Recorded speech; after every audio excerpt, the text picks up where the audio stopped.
Hola, ¿qué tal? Vamos a trabajar con otro texto de cátedra al que le hemos dado por nombre De Platón a Foucault, un vuelo rápido en torno a la historia del conocimiento, y pretende ser también una introducción a una serie de debates sobre los cuales vamos a ir trabajando a lo largo de la cursada, ¿no? Seguimos con esta palabra epistemología para caracterizarla, para entender el concepto, para también rastrear las discusiones que se dieron al interior de todos términos, entendiendo esto, ¿no? Que detrás de cada palabra, de cada concepto, hay discusiones, hay debates, no hay una verdad establecida, y esto también tiene que ver con lo que hablamos de las teorías de la verdad, ¿no? Lo cierto es que la epistemología tiene como término constitutivo esencial la palabra episteme, ¿no? Y es una palabra que ha nacido en el mundo, como tantos conceptos son parte de nuestro mundo occidental, ¿no? Nacen en la Grecia antigua, ¿no? Y es Platón, uno de los primeros que empieza a hablar del episteme en función de una discusión que tiene con los sofistas. Para Platón es necesario distinguir la episteme de la doxa, ¿no? La episteme, ¿qué es? Es ese saber que no es cualquier saber, que es un conocimiento que no es cualquier conocimiento, sino que es un conocimiento fundado, argumentado y absolutamente relacionado con la idea de la verdad. Nosotros tenemos que pensar que para Platón la verdad es la verdad reside en el mundo de las ideas, y la episteme debe tratar de, a través de este proceso de racionalidad del logos, acceder a ella. Es decir, nosotros nos vamos a meter ahora en el tema de la verdad, que después vamos a trabajarlo un poco, porque es un tema amplio y intrincado, digamos, pero el interrogante o la pregunta que podemos plantear tiene que ver con lo que ya hizo alguna vez Kant, que es: ¿qué puedo conocer? ¿Qué cosas puedo conocer? O de alguna manera también preguntarnos también: ¿cómo accedo al conocimiento? ¿Cómo puedo conocer, ¿no?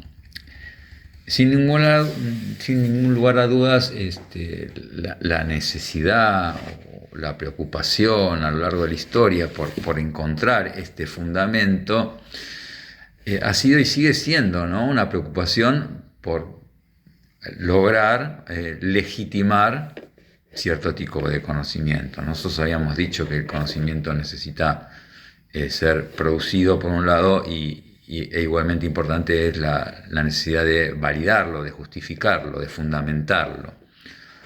¿Qué legitima un conocimiento? Bueno, está claro que por mucho tiempo fue el mito, fue la tradición, fue Dios o la palabra de los libros sagrados, ¿no? En el caso a partir de la irrupción de la ciencia, la razón. O sea, el problema siempre ha sido hallar una base, un suelo sólido, que me permitiera acceder a esa verdad. Y ahí traemos una cita de un autor, Puerta, que dice así, y cito textual, ¿no? De acuerdo con ciertas reconstrucciones etimológicas, se trata de la composición de dos términos, la palabra epistemología, ¿no? A saber, por un lado, episteme, que viene siendo algo así como conocimiento bien fundado, pues epi significa piedra, ¿no? Piedra, sostén, ¿no? Y stem, estar sobre o sostener. Es decir, la episteme nos sugiere algo como un saber sólidamente establecido sobre la firmeza o dureza de la piedra. Algunos traducen episteme como verdad, pero ante la existencia de otros términos que evoca de inmediato este concepto, la palabra aletheia, preferimos asumir la acepción de saber bien fundado como significado del morfema, precisamente porque le da un matiz muy peculiar entre todas las implicaciones filosóficas del concepto de verdad, que ya luego veremos. Lo que tratamos de hacer con este texto es establecer de manera esquemática y de algún modo modélica, ¿no?, las consideraciones que en tal sentido se han hecho en la historia de la civilización occidental. Por supuesto que esto de hacer un análisis esquemático puede llevar a cierto reduccionismo, simplificaciones, pero a veces los modelos y los esquemas, en la medida que nos permitan trazar un mapa, pueden ser fértiles e interesantes, ¿no? Nosotros establecimos como subtítulo los comienzos, idealismo y materialismo, y hemos puesto como sus dos grandes referentes a Platón y a Aristóteles, ¿no? No hay dudas, dice, que el pensamiento occidental está atravesado por el mundo griego antiguo, y que Platón es quien en su disputa, como dijimos, con los sofistas, intentó establecer claramente esta diferenciación entre la episteme por un lado y la doxa. ¿Quiénes eran los sofistas en lo que llamamos la Edad de Oro, la edad de la democracia ateniense? Los sofistas eran quienes, a través de un uso muy hábil del discurso, de la retórica, intentaban establecer, fundamentar una verdad. Pero para Platón, en realidad los sofistas no querían acceder a la verdad, sino querían convencer a través de sus habilidades retóricas, ¿no? Lo que buscaba Platón, quien está claro que tiene un concepto de la verdad como algo que existe allí afuera y es lo que hay que tratar de acceder a través de ese conocimiento, era lo que debería ser la episteme. De esta manera, este filósofo ateniense buscaba elevar al logos, a la razón, a un lugar jerárquicamente superior, en la medida que no procuraba convencer, no era la cuestión para Platón convencer a través del hábil uso de la retórica, sino establecer esa verdad que es una verdad fuerte, una verdad esencial, una verdad inmutable.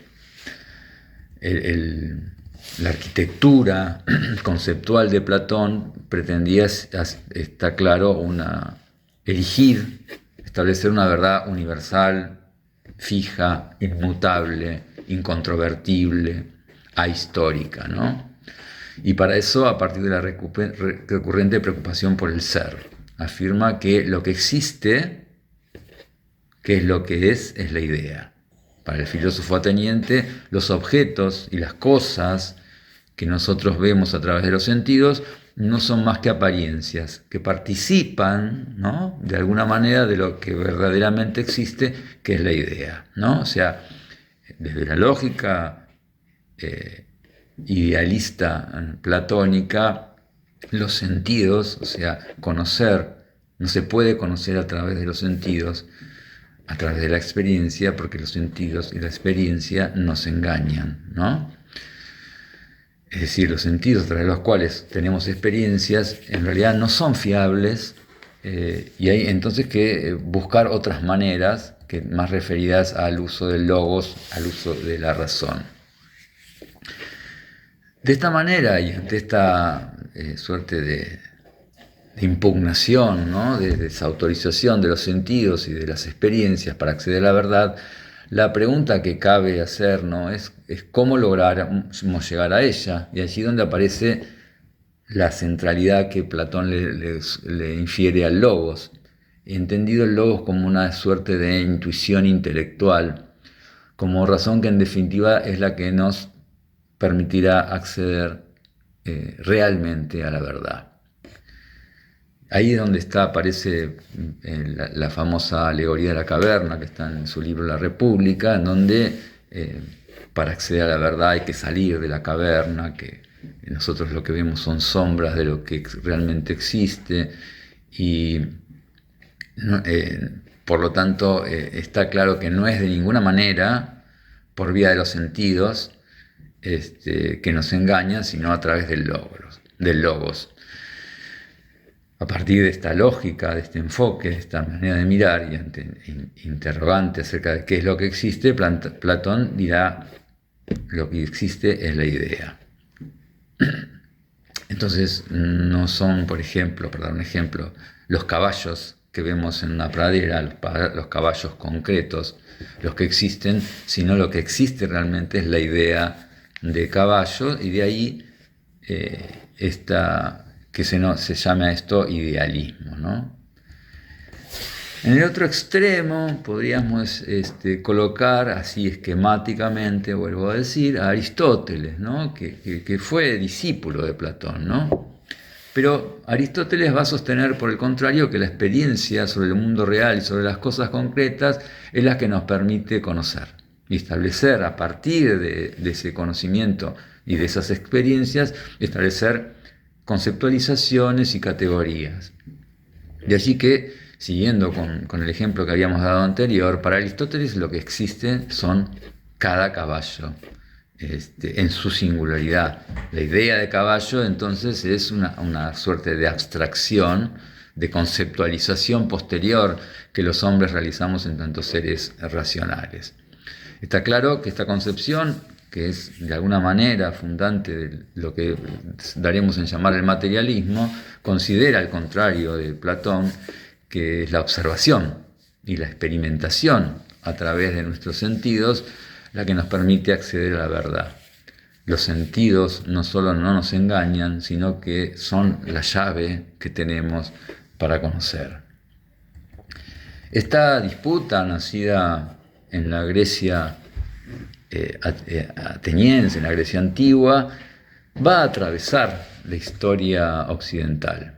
En la Edad Media la cosa seguirá discutiéndose de manera muy profunda y bajo la atenta mirada de la Iglesia, ¿no? Ahí empieza a aparecer la Iglesia como ordenadora de una verdad, ¿no? Y ahí es donde nosotros podemos ver cómo el conocimiento, también es cuestión de poder, ¿no? Lo vamos a ver después con Foucault, y que inclusive quienes no aceptan esas verdades de ciertos referentes a ciertas autoridades corrían el peligro, el riesgo de ser acusados de herejes, quemados por la Inquisición y demás.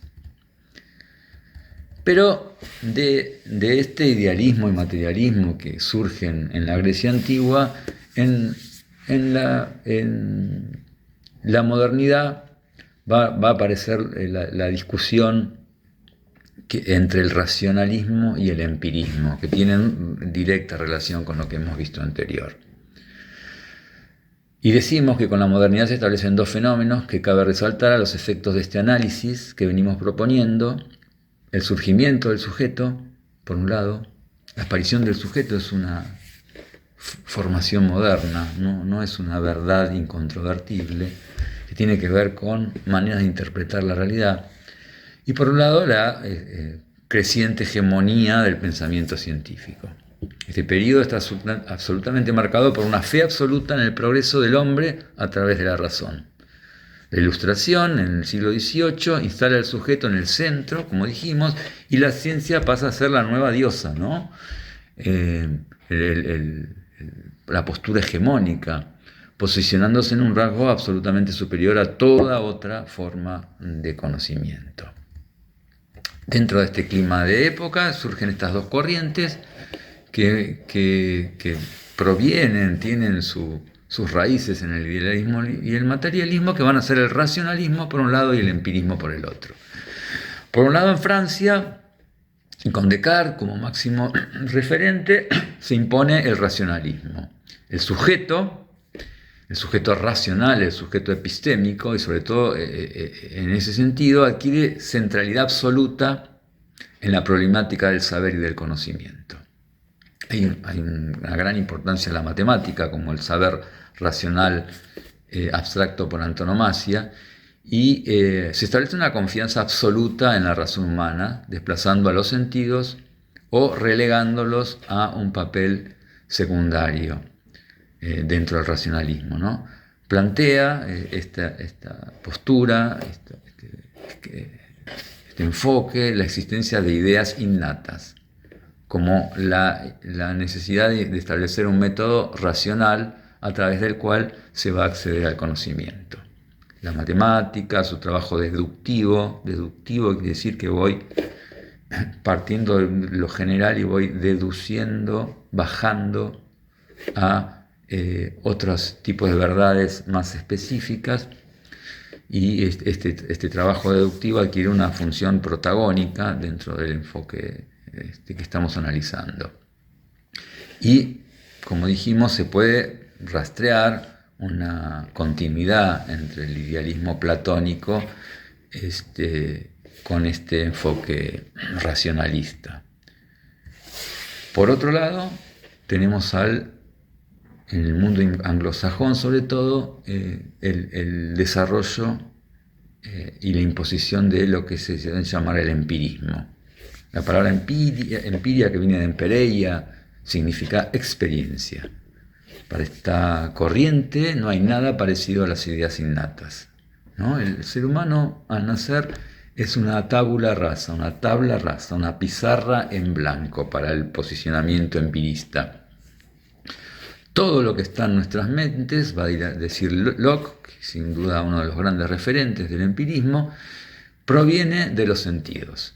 No hay nada, dice, que esté en nuestra mente que no ha pasado primero por los sentidos.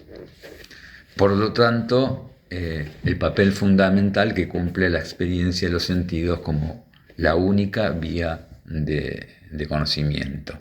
La mente, para esta corriente de pensamiento, es una tabla rasa, como dijimos, y son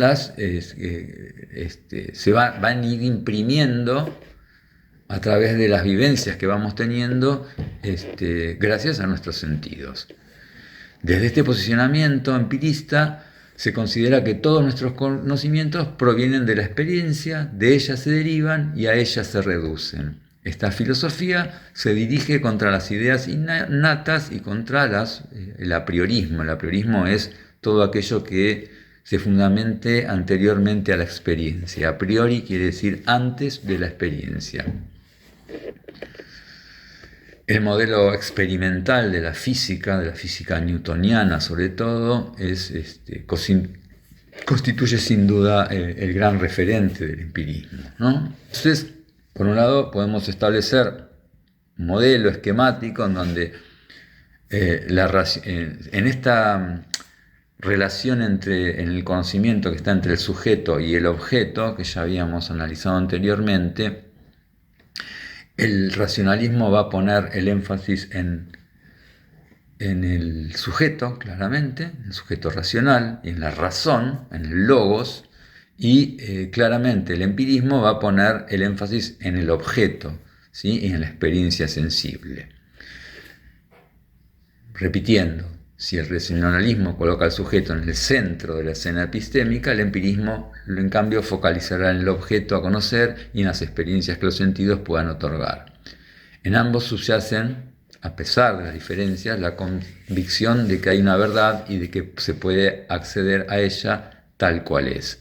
Es decir, a pesar de que hay diferencias extremas, fundamentales, entre estos dos posicionamientos, hay algo en lo que se unen, que es una suerte de realismo. O sea, ambos consideran que hay una realidad, que hay una verdad inmutable y que el sujeto humano está en condiciones, algunos por medio de la razón creen y otros por medio de la experiencia, que se puede acceder a ese conocimiento.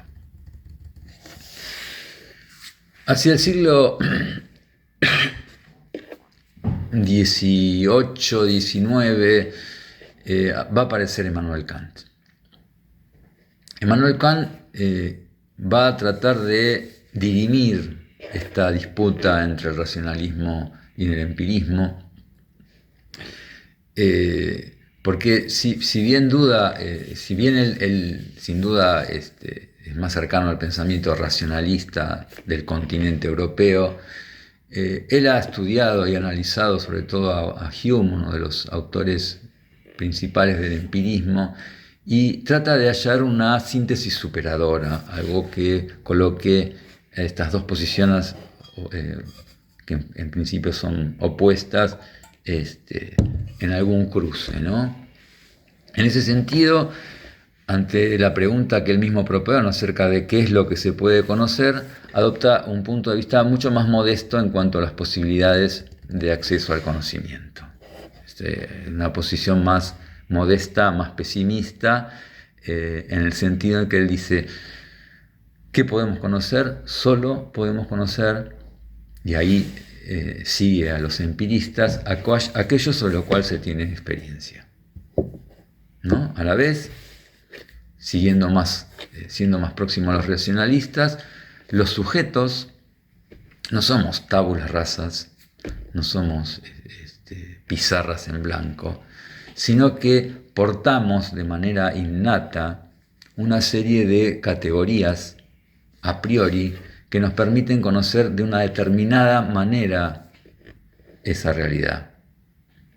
Y esas categorías son a priori, es decir, antes de toda experiencia.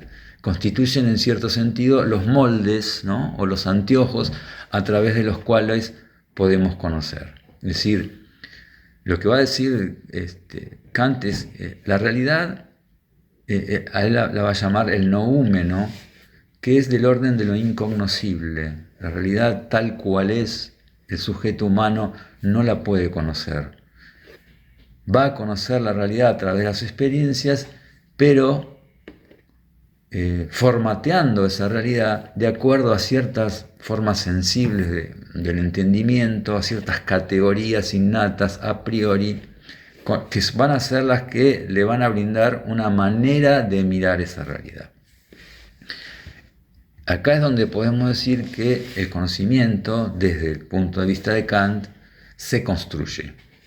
El objeto, en tanto objeto, no es algo del orden de lo conocible. Nosotros, en tantos seres humanos, tenemos contacto a través de los sentidos con una serie de fenómenos que, desordenados cuando nos vienen, que iremos ordenando, conceptualizando, y para ello utilizamos estas categorías innatas que van construyendo la realidad, o una determinada manera de ver la realidad. Es decir, que los fenómenos que ingresan a través de nuestros sentidos pasan por un tamiz, ¿no?, que son primero las formas de la sensibilidad y luego con las ciertas categorías del entendimiento. Nosotros solo podemos pensar, digamos, conocer, por un lado, en términos de espacio y tiempo. Podemos pensar por fuera de esas categorías, esas formas a priori de la sensibilidad. Y por otro lado, ciertas categorías del entendimiento también formatean nuestra manera de ver la realidad, que es el principio de cantidad, de cualidad, relación, modalidad. Bueno, él da una serie de categorías. Por lo tanto, digamos que no hay posibilidades de acceder, según el enfoque de Kant, de otra manera del conocimiento que no sea con estas formas a priori, que son formas universales y trascendentes, ¿no?, con las que venimos constituidos. Experiencia de los sentidos y racionalidad a priori constituyen dimensiones esenciales para conocer. Kant lo llama la revolución copernicana porque justamente trata de hacer una síntesis superadora de la racionalidad y el empirismo. Hay una frase de Kant que parece muy reveladora de lo que está diciendo, es muy clara, que dice así: sin sensibilidad, o sea, sin experiencia, no nos serían dados los objetos, y sin entendimiento, sin la razón, sin esas categorías a priori, ninguna cosa podría ser pensada. Pensamientos, o sea, racionalidad sin contenido, son vacíos. Pero por otro lado, intuiciones sin conceptos son ciegas.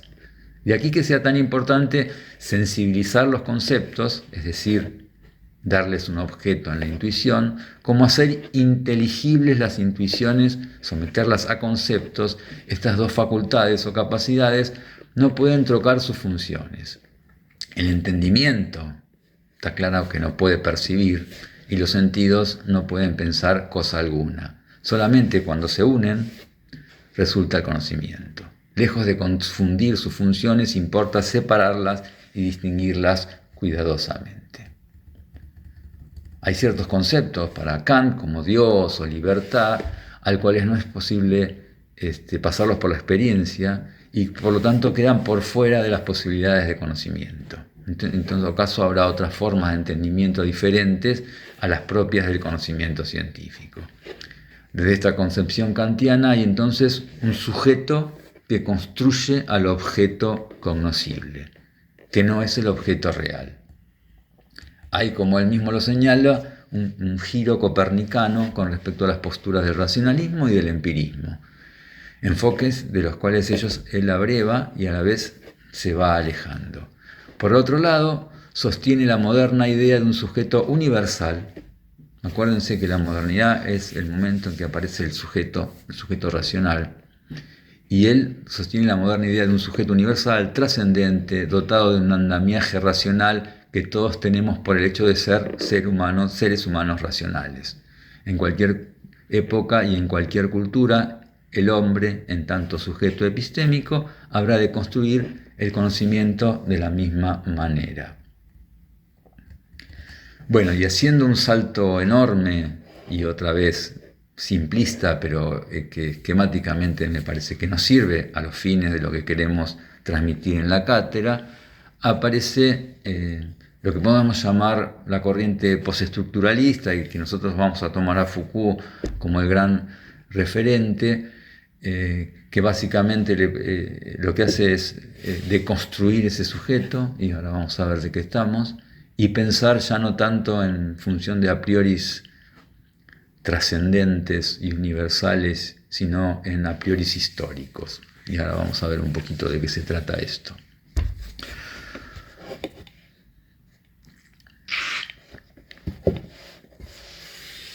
De esta corriente, o de este pensamiento Foucaultiano, lo que va a aparecer es que se establecen ciertas diferencias y cuestionamientos al pensamiento hegemónico moderno. Una de ellas, de estos cuestionamientos fundamentales, sin duda es la deconstrucción de esa centralidad del sujeto y esa suerte de esencia universal con que era pensado, ¿no?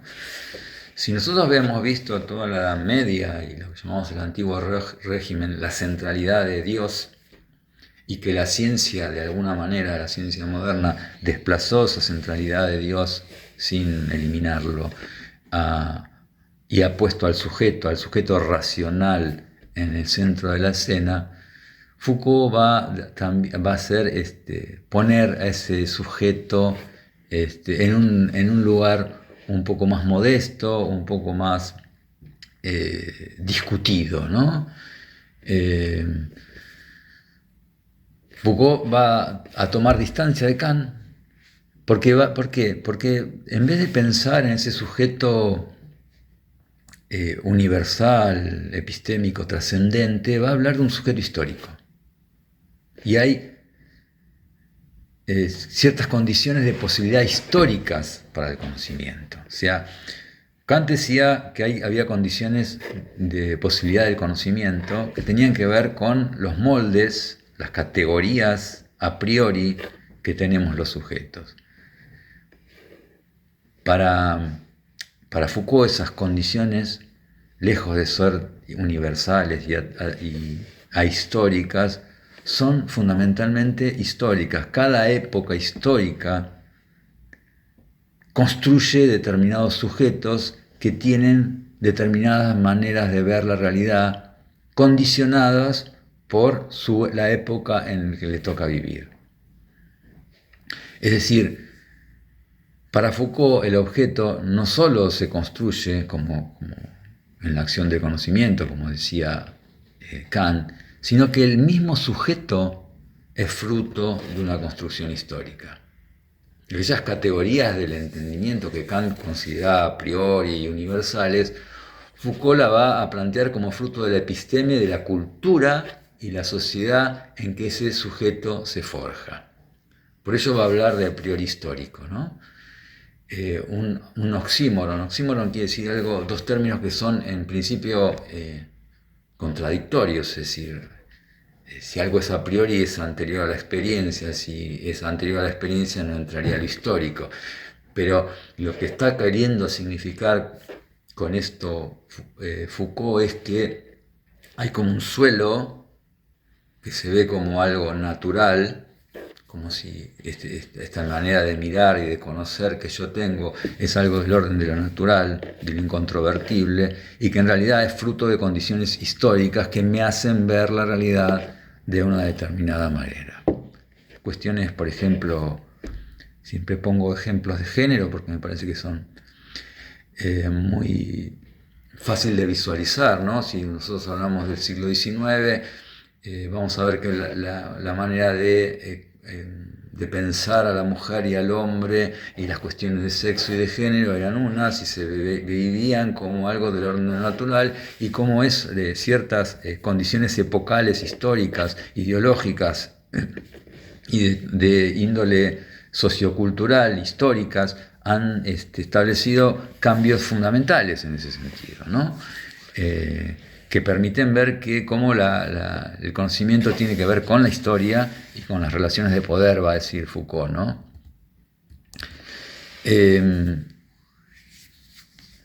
Entonces, él va a ver cómo las condiciones históricas de los enunciados, sus condiciones de emergencia, la ley de coexistencia con otros, su forma específica de coexistencia y los principios los que hacen que aparezcan, se transformen, se sustituyan o desaparecen determinadas maneras de percibir la realidad, ¿no? Esto de el carácter histórico y las relaciones de poder en Foucault entran en juego en esta nueva manera de ver cosas relativas al conocimiento.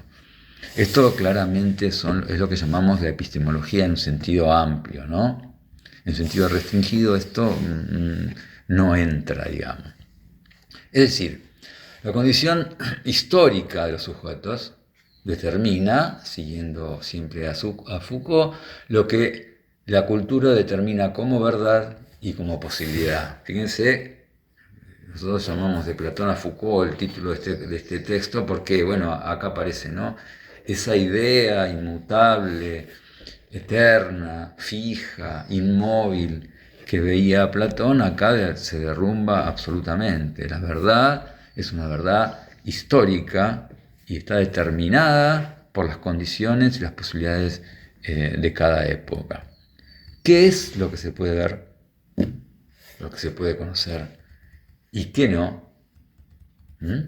¿Qué se puede decir y qué no? Está determinado ya no por categorías a priori trascendentes en la manera kantiana, sino por condicionamientos históricos. De allí que Foucault va a decir: me propongo mostrar a ustedes cómo es que las prácticas sociales pueden llegar a engendrar dominios de saber que no solo hacen que aparezcan nuevos objetos, conceptos y técnicas, sino que hacen nacer además formas totalmente nuevas de sujetos y sujetos de conocimiento. El mismo sujeto de conocimiento posee una historia, la relación del sujeto con el objeto, o más claramente, la verdad misma tiene una historia. Esto indudablemente derrumba la centralidad del sujeto moderno y la verdad como verdad trascendente, ¿no?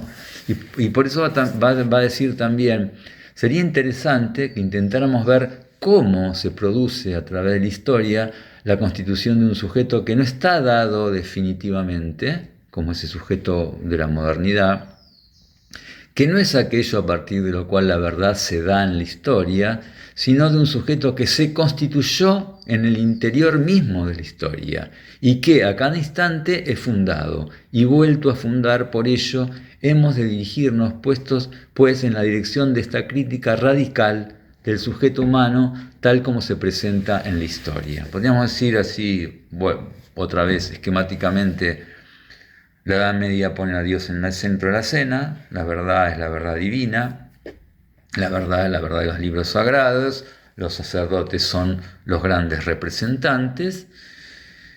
En la modernidad la verdad está en el conocimiento científico, los científicos son los grandes portadores de esa verdad, y acá